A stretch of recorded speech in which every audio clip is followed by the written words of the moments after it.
Welcome to Set Impact, where we discuss how emerging technology is changing sectors, society, and the world at large. In today's episode, we're going to be speaking to Devika Thapar, a partner at Wilbe, who helps scientists commercialize their research. And in this episode, we're going to be covering the emerging applications of climate change, Agritech, blockchain, and much, much more. And also the process and the attributes required to commercialize scientific research. Now, before we go into the podcast, I just want to give a big shout out to our sponsors, The Open Journal, a London video marketing agency that have assisted many venture-backed startups in London. If you want fair-priced, world-class video assets to assist you in your marketing, sales efforts, recruitment videos, or just simply want to capture your company event, they did an amazing job making a documentary on how girls in India can actually use football as therapy. They also did a phenomenal job with one of our previous guests, Rayna from Vine Health, and assisted on their product launch. So reach out to The Open Journal, speak to Priyesh, who's the founder, to explore how video can assist you in meeting your company's objectives on www.theopenjournal.co.uk. Now let's get to the podcast. Devika, thank you so much for being here. Could you give us an understanding of your background and more specifically what you do at Wilbe? Wilbe. Wilbe. It actually comes from William Wilberforce. Really? Yeah, which not many people guess or know, but it is somewhere on our website. And for those who aren't aware, he was a member of the British Parliament, also responsible for abolishing slavery. So as you can guess, the mission is a key underlying force for us at Wilbe. A bit about me. I'm building Wilbe, and I'll tell you what we're doing. My background: I've grown up in India, New Delhi. Spent a chunk of time there before stepping outside, and then I haven't returned in like 10 years. I still go back on occasion, but I haven't moved back. I spent some time in the US, about 5 years, did my master's there, my MBA, and then worked with IBM. And I joined them at the time when they were just taking Watson out of, as an R&D project into a business unit. Yeah. So the 5 years there was pretty much spent in figuring out how to commercialize this new thing called AI and for large enterprises, how to make sense of it. So did that in a few different capacities in product management, sales, chief of staff, and then eventually through that process got a chance to work with some early stage founders who were looking at building AI-based companies, and found that a lot more exciting and rewarding. And in the process, I met Alessandro at Wilbe. I liked what we were building out there, the model. And when we were coming up to figuring out what will the next phase of our company, of Wilbe, look like, I decided to jump ship. And I've been doing this now since the start of last year, 2019. Yeah, amazing. What have you learned about, during your experience at IBM, what are the most direct translatable skills that you learned really to assist entrepreneurs? Yeah, so you definitely learn what not to do when you're when you're building a new essentially when you're building a new product based on something that's an entirely new, not just technology, but even an entirely new concept. Yeah. So how do you take it from your first client to your first 100 clients? Yeah. And essentially that's what you're doing within a large corporate setting. And arguably that's probably not the best setting to be launching new products. Yeah. Because you have a lot of legacy around you. But at the same time, I think what it did do, because as a company, IBM was very good at, spotting the markets, perhaps not as good at executing on actually leading the markets. But nonetheless, the experience was incredibly valuable, from articulating, how do you build a minimum viable product for a conversational AI tool. And this was 2015, 2016. And I think we're still figuring out. I don't think, people have really figured it out as yet. I was looking at my Gmail photograph the other day, and it's me talking to one of the Watson Pepper robots. Yeah. And I remember doing that demo in 2015. Yeah. And it was pretty scripted. And I was thinking, if I did it today with any robot, would it still be scripted? And I have a feeling it would still be. Do you think so? Fairly. It depends on the complexity of the questions. Yeah. But I just think this is a huge area, and there's like so much potential. But I think it's going to take some time to really figure out what are those use cases that can actually return value in the short term, while building for long-term value for companies as a whole. That's really interesting. And we spoke to a founder yesterday that was doing prescription translation, and he explained, like, listen, the NHS were using Google Translate, and it was terrible because context matters. Yeah. In terms of Wilbe itself, yeah. You guys are doing venture building, right?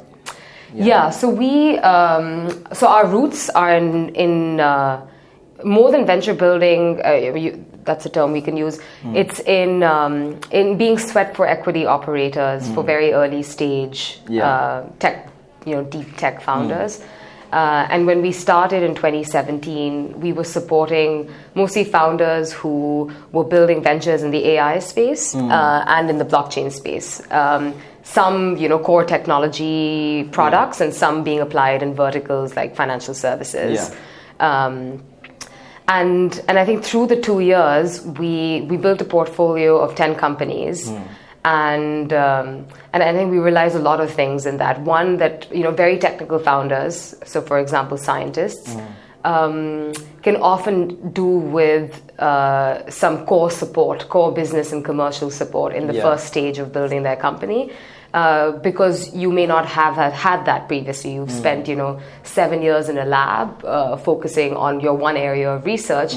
And you're ready to commercialize, and so you need money for that. But money is not the only thing that you need. You also need some, business support across key disciplines, at least in the first 12 to 24 months of your journey, before you can actually, build your own team and, secure a revenue pipeline and secure customers. Because money doesn't de-risk. Doesn't necessarily de-risk execution. Anything. Yeah, exactly. It doesn't, and particularly in this space. So that's what we definitely realized, that in the space of like sciences, there's so much untapped potential in terms of research and in terms of the scientists who are working on this research, and the key to unlock it, at least what we believe, is yes capital, but it's also hands-on support in the first phase, and that's what we do. So we help, in essence, help scientists become high impact entrepreneurs by helping them commercialize in their first phase of their journey through hands-on support and funding. And we do that not with any area or any research. I think based on where we think innovation is shifting and innovation is heading, and also based on what we think are problems that are really worth solving. There are 3 core pillars that we focus on. So the first is health, the second is security, and then the third is around sustainability or climate change. Well, what are the challenges academically gifted and brilliant people really struggle with when it comes to making that transition? And how do you guys specifically assist in that process? Yeah, so some don't face any challenges, which is excellent. They're brilliant. Or they're able to get excellent co-founders at the get-go who have the business experience. But even then, you still might need some support, essentially getting the company off the ground. It could be largely this path of entrepreneurship for academia is not a well-trodden path. Mostly you go down the path of being full-time academics, full-time researchers, and yes, for the past couple of years or decades, more so in some other geographies perhaps, the path of entrepreneurship is being tested, is being explored, and is being successfully tested. Life sciences is one big area. But but in the large case, so like, let's say if 30% gets into academia, just of postdocs, 70%, have other paths up, open. And I think we're going to see more of a pattern of academics wanting to test their commercialization skills or wanting to get their research out in the market. And to do that, what we do is we come on board quite early. So sometimes it could be pre-incorporation or when it's just a project. Just to understand, because it takes a lot of time to understand the research that's being worked on, whether it has any legs as far as commercialization. Does it have a potential to scale? Is the team the right team? What will we need to do together once we do come on board? So there's a lot of, and we know that that's a long process, but I guess we have the flexibility of doing that. But we spend a lot of time upfront trying to assess the team, the mission, the research, the potential, and then once we do come on board, all the focus is essentially on helping drive the company from lab to market. And by that it would mean, how can you make the venture investable? Investable by institutional investors, not just grant money or public funding, because that's often a big let's say source of pool of capital out here. And how do you secure a revenue pipeline? So within that is some of the typical venture building skills around how do you build a go-to-market strategy, how do you build a revenue pipeline. But a lot in this space is, I think it's a mixture of two. One is a mindset shift, which takes longer than just a typical accelerator period of like 2 months or 3 months. And we spent 12 months with the founders. And the other is communication. Like, how can you actually communicate your story in a way that it's truly bringing out the work and research that you're doing and can unlock all the great milestones that we're looking to achieve. Have you helped write their pitch decks? That's a key part. A key part of it. So to your point on how do you help, we spend at least a day a week on each of the companies, on each of the ventures, and a lot of it is iterating together on whatever milestone we might be working on. So if the pitch deck is the first key milestone, and typically it is, because not so much in the deck itself, which of course is arguably very important, but on the art of getting the story right. So right from articulating what's the vision that you're trying to achieve for the company, not just today, but 10 years from now. What's your underlying mission, and then how are you going to get there, to actually, laying out the path of getting there, which makes it exciting for investors to come on board, customers to come on board, and talent to come on board. So the pitch deck is definitely a key part of it.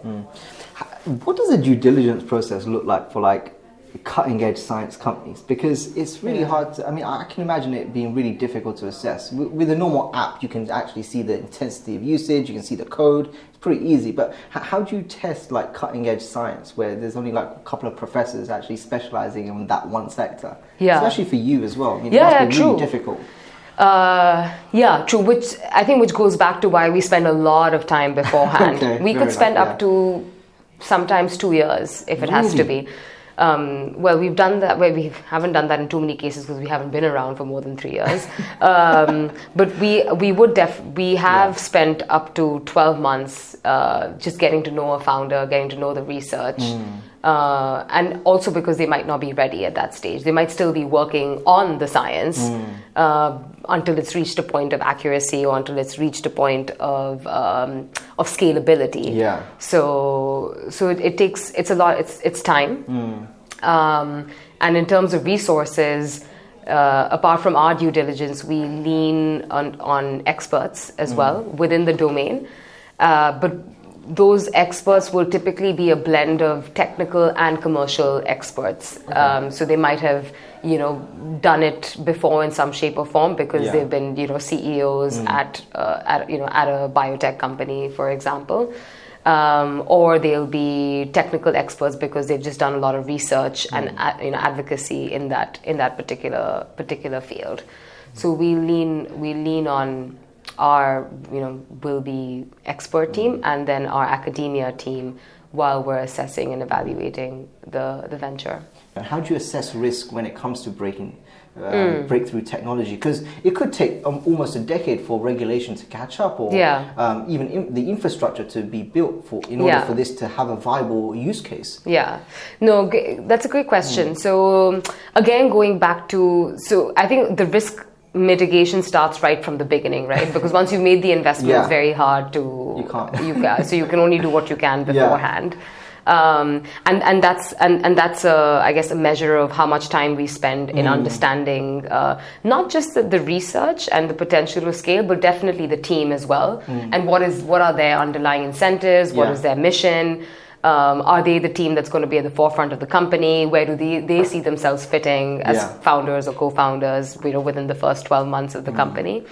So a lot of time spent there. And then once we do decide to work together, because it's always a mutual decision, we would spend 8 weeks, even before we would, let's say, make any considerable investment. We spend 8 weeks of time, essentially coming up with an investable proposition with the founders and with the venture. And that becomes a great period of working together, further figuring out is there a there in what we're building, and then also validating that with other investors who might come on board later on in the journey, and also pilot customers. So that gives a good window for us to even time spent to really assess the value of the venture. And then you do what you can do once you start supporting the founders once they've come on board. Have you ever encouraged founders to find a different use case with the same technology? Yeah, we're actually looking at one now within the space of Agritech, where the research and the founders are focused on solving, let's say, problem A, which is a problem only in one specific geography of the EU or of Europe. And where regulation might be specific in that geography, but really hasn't, panned across the rest of the continent. And we find that for initial adoption, it might be better to focus it on a use case that actually has commercial legs and a business case attached to it, rather than implementing it just for the sake of, let's say, adopting a regulation or making sure that you're not violating a regulation. So it's a bit opposite to what you said in terms of there being no regulation. In this case, there is a regulation, but it's very specific to one geography. There is a commercial use case which can actually drive quicker adoption and bigger adoption and solve an important problem as the initial, let's say, focus for the company. So that's exactly what we're focusing on is pivoting. To your point on regulation, because you mentioned that in your previous question as well. It's true, a lot of the areas we're looking at, particularly when it comes to sustainability and climate, as an area, that this is such a tough space. And regulation, all said and done, does play an important role in this space, because there's no incentive for people, whether that's us as consumers or us as investors, to invest in to protect the climate or to be sustainable, because the environment is an externality. It has been for however long. So I think regulation ends up playing a key role. So for us, on our part, we work to find ways in which we can proactively stay on top of regulation and if feasible, drive policy making within some of the areas that we would be looking at. More specifically with Brexit, do you envision that affecting grant funding for life science businesses? I think we're hoping not, because the current government is has been quite vocal on supporting science and research and making sure that we don't stem funding and we don't stem support for that space, and that we encourage talent to continue coming to the UK for that space. So I would hope not that it doesn't affect it. And then on a secondary point, the EU has always been very supportive of science and research. So I hope we find ways to continue, working with those specific agencies and grant-making bodies rather than stemming those ties. Because we need to keep talent in the UK and in the region. So currently we're positive. With the importance of climate change coming to the forefront, there's companies like yours that are helping assist in that process. More companies like Google are trying to invest in these areas, but it's probably just not enough. Do you envision like a bottom-up investment model where like the average person gets to be a venture capitalist in like a major technology? I think you can see that for sure, and there are probably many that exist. I can already think of a few. But I don't think it's going to be one singular shift. Interesting. Okay.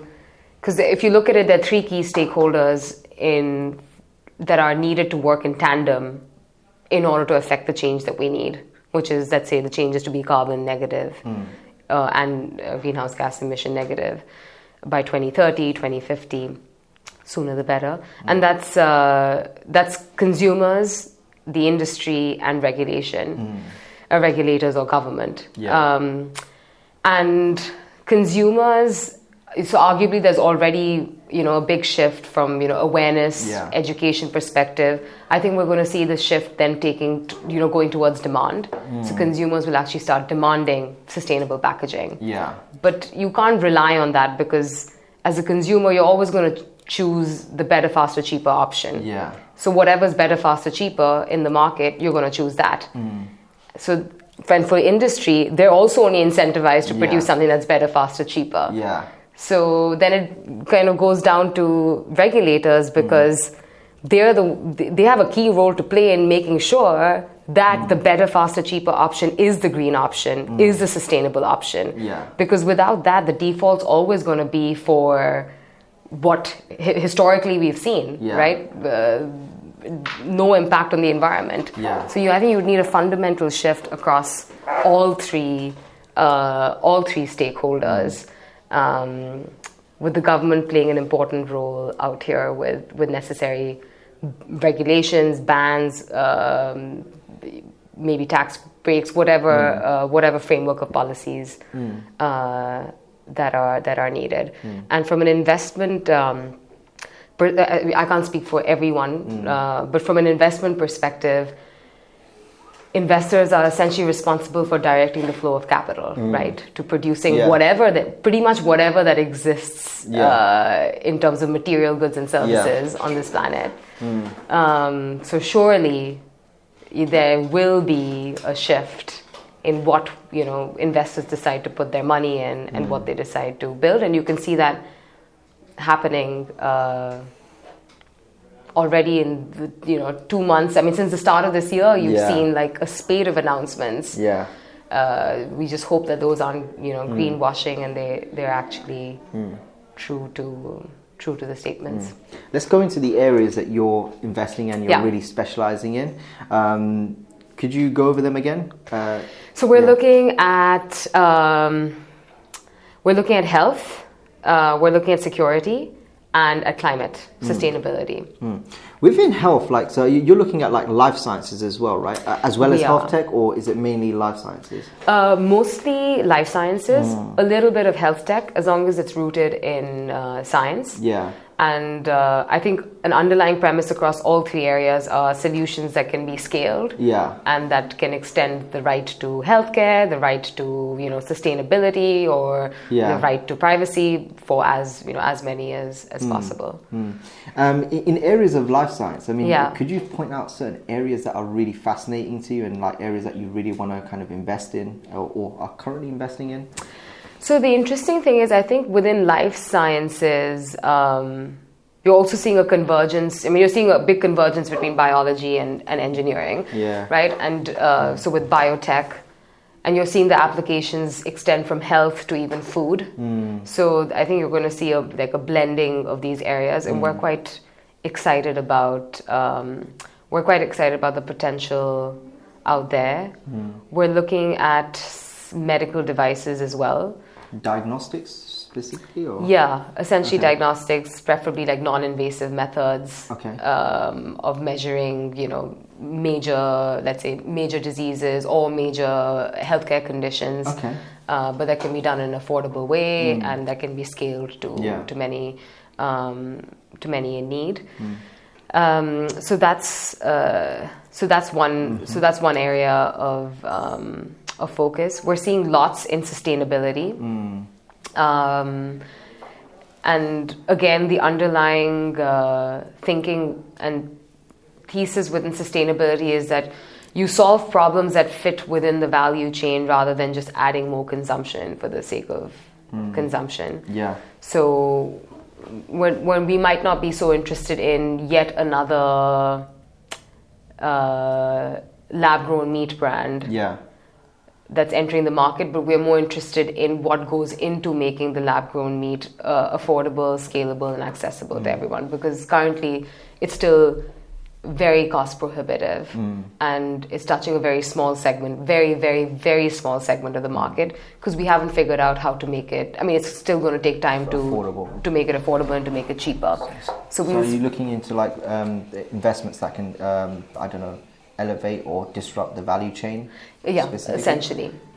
So looking at the ingredients, for example, that can make it much cheaper. Yeah. To make it therefore affordable and scalable. And then looking at that's the space. I mean, again, that boils down to biotech, so protein engineering. Yeah. So that's one of the areas. It's such a fascinating area. Like 2 weeks ago, I read something on CRISPR babies, and it was absolutely crazy. I mean, was it the show? No, it was on the MIT review, and I think that there was a Chinese bloke that just went into prison. Yeah, just I was referring to that Netflix show, Unnatural Selection. Oh, really? Yeah. What is that about? It's about about genetic, about genetic gene editing, and what's the potential of it, the horrors of it, the challenges of it. So. Do you know what's bizarre is like sometimes you see a lot of like great technologies being applied in like an unethical way, but then somehow they find a way to come back good again. I mean, I don't know how to bridge that gap between CRISPR babies, because on the one hand it sounds crazy, but then if you could edit somebody's ability to not get cancer or edit their genes somehow, that would be a great use case. Yeah, it's tricky. And I think that's where, again, regulation plays or at least a framework of policies plays a big area. Because yes, on one hand, you don't want to ban research in this space because you don't know what you don't know as yet, and what you're prohibiting as well. But at the same time, you can't possibly just let it loose because you have no idea how people across the world might be using something as dangerous as this. There's no research been done. And there's no way of even probably researching this, I don't know, to see what is the impact of even what this scientist did with the CRISPR babies, and what impact would that have on the world 5 years from now, 10 years from now, 20 years from now. How would it spread? What new mutations would it bring about? I mean, we have no clue. Yeah. It's such a delicate and such a tricky area. And I'm still educating myself on it as well. We spoke to a founder. I think actually mentioned when we were upstairs. She created like a 3D implanted mesh, and 5 years ago she took her father to China to do another cancer therapy because it was taking ages to get immunotherapy here or something. And some of the stuff they were using like 5 to 7 years ago, like they just begun to use here right now. Like the loose regulation, on one hand, it provides great research, but then on the other hand, it's hard to kind of justify the ethics behind it as well. It's a bit crazy. Yeah. Completely. I probably lean on the more conservative side on this one. On that side. On the conservative, on the side that you need to research this before you just release it in the market, and take into consideration not just the ethical, but even the impact of what the economic impact, the science impact, the body impact of what this could have. Life science has taken off over the last couple of years. I mean, like we mentioned at the beginning of the podcast, we had no intention of going into biotech or even speaking to any biotech founders, but it's just amazing. I mean, what do you think? What systemic changes or regulatory changes or things have kind of contributed towards the expansion of this specific area? I think it's a lot of technological progress in the area, more than anything. And we were saying the convergence of using traditional scientific methods and combining that with engineering, with computer sciences. And I think that's creating a huge scope of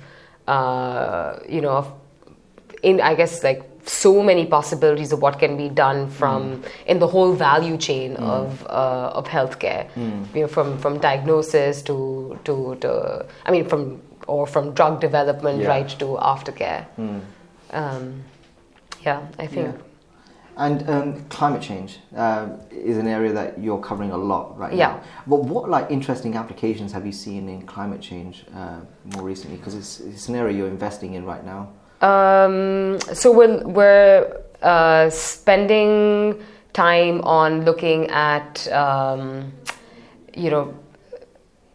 processes, solutions that can help, for example, rethink the supply chain from being linear, so factory to landfill, to being circular in nature. So whether that's recycling technologies or making use of waste product, whether that's agricultural waste or textile waste, and using that to recycle and create new fibers or any other raw material or even biofuels. So that's an exciting space. And then within agriculture, I think we've barely scratched the surface in some of these areas. Really? Because a lot of focus has been on, let's say, energy efficiency with regards transportation or the shift to renewable energy. And of course, because those are probably the largest causes of biggest contributors to climate change. But then agriculture is a big contributor as well. So within agriculture, we're looking at solutions that combine both, hardware and software, but are used to measure soil productivity. Soil productivity? Yeah. Interesting. Because the more productive the soil, that means the less land mass you can use, which means automatically that also means that there's less, emission or contribution to climate change, but also means you can have more food, to feed the planet. The other area, and we mentioned, lab-grown proteins that can eventually be used for transforming what we eat. Is another exciting space. And then even biodiversity and what we can do within that realm to protect, and I think it's kind of merged with Agritech, what we can do within that realm to protect oceans, for example, or to make use of waste within oceans. What are your thoughts on vertical farming? Because I've seen quite a few companies kind of go into that right now. I think there was a company in EF a couple of years ago that's done really well on that front. I mean, do you see that being a major part of the way we consume food now? Because I mean, the time between picking a crop and then by the time it gets to you, it's a really long time, and then a lot of these foods and fruits are full of pesticides just to keep them alive. I mean, do you envision a time where we have a lot of vertical farming around many different areas as opposed to one massive farm supplying a large area? Yeah, I think that's another one way of looking at how we can change farming practices to make them more productive or to make them closer to need and to consumption. What do you think are the barriers right now in order for that to happen, or aren't they? Is it just progressing really well? It's probably a mix. I mean, I don't think enough is being invested in that space.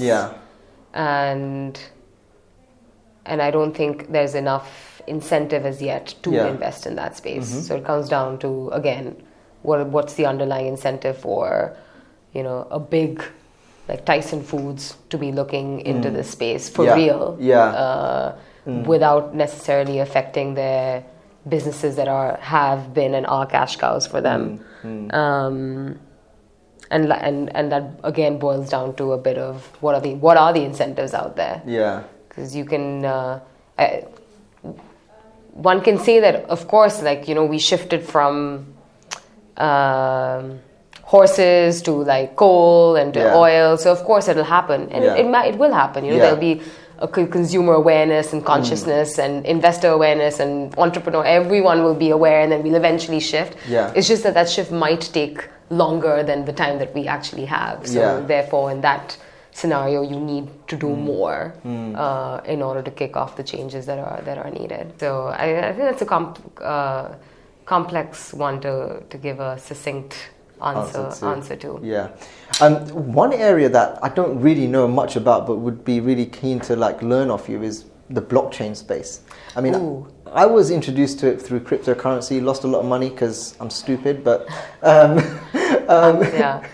I wouldn't be able to tell you much about that space because that's my business partner. So you can bring him on board the next time.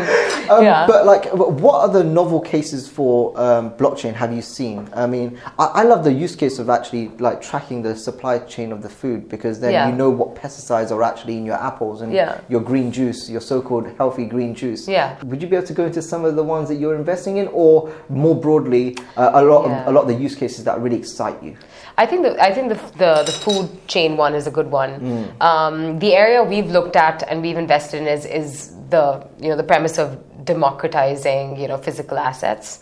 Interesting. So the ones we are involved with is Messina's, which is and has been the first fine art investment platform, but that's built on the blockchain. So it allows you essentially to buy a piece of a Picasso or a Monet, so any high valued painting, classical painting, or contemporary painting, which is only possible because of the fractionalization of the painting that's done on blockchain. And similarly, another company that's in our first portfolio is BrickX, which is democratizing access to real estate investments. Interesting. So doing the same thing, but you're fractionalizing the ownership of a house of apartments or apartment building, for example.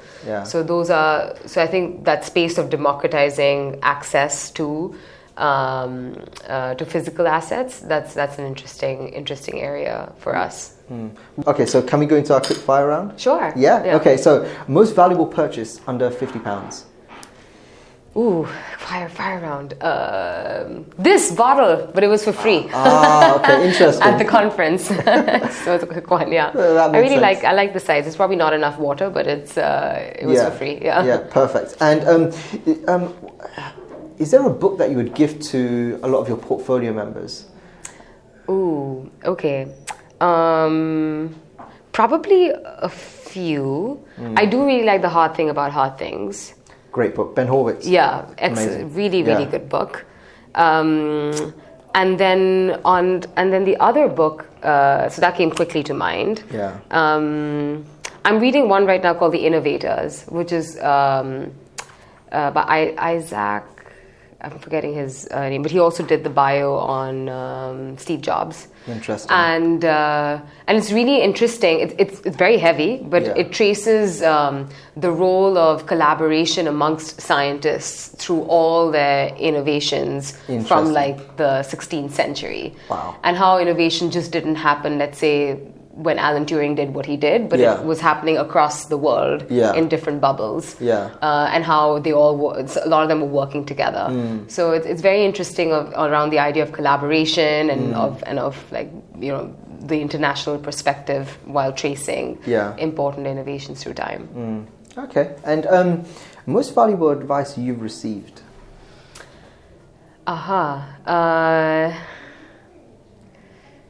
No conversation is a bad conversation. No conversation is a bad conversation, apart from this one. And most valuable failure that's in hindsight kind of set you up for success, or in the path that you're currently on right now?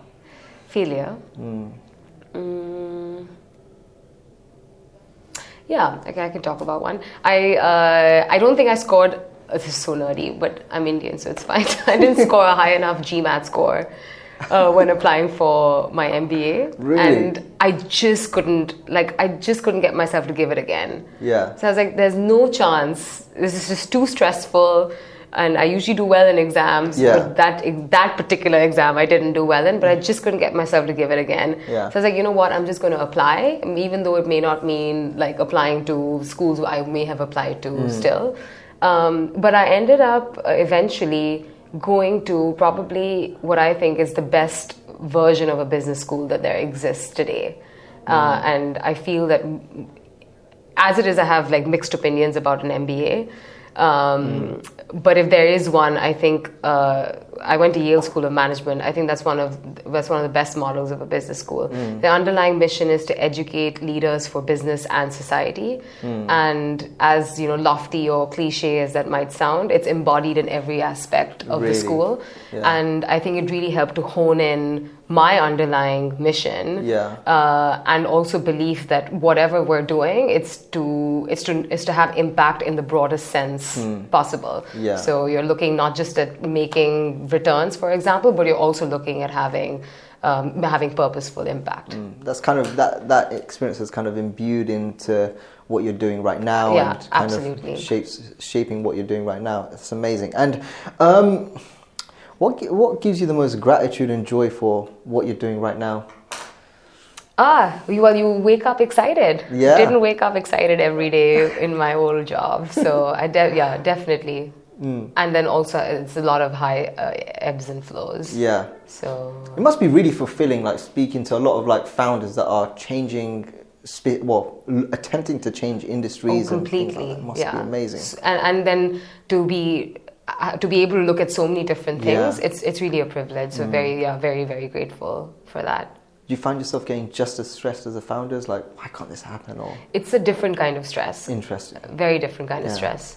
Because you're dealing with as is a founder, you're a founder yourself, right? So you're also a founder. You're just building a different type of business. Which has different type of stresses. But I'm sure the founders have a very different stress. What's your favorite food and your favorite restaurant in London? Final question. Ooh, it's a tough one. Are you a foodie? No, I like food, but I'm trying to think what's my favorite. Clearly they're not. I do like gunpowder a lot for Indian food. Gunpowder? Yeah, it's really good. It's here in Liverpool Street and around Tower of London. That's the first one that comes to mind. Gunpowder. Yeah. Amazing. Yeah, so where can innovative entrepreneurs find you and kind of get in contact with you? Sure. So we are at wilbe.com, WILBE. Email first name devika@wilbe.com. So that's where you can find us. Amazing. Cool. Done.